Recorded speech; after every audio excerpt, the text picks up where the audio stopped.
অগ্নিয়ে দিলে শক্তি, বায়ুৱে ধনু তুণ, ইন্দ্ৰই দিলে বজ্ৰ আৰু গজ ঘণ্টা।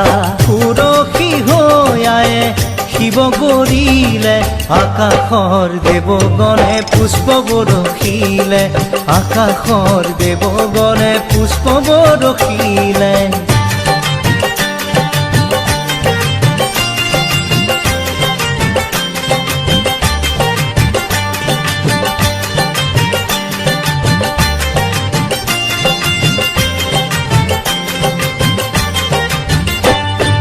যমে দিলে কালদণ্ড, ব্ৰহ্মাই কমণ্ডলু, সূৰ্যদেৱে দিলে ৰোম কুপত কিৰণ, কালে দিলে খৰগ আৰু উজ্জ্বল ঢাল, ক্ষীৰোদ সাগৰে দেৱী সজালে আৱৰণ উজ্জ্বল।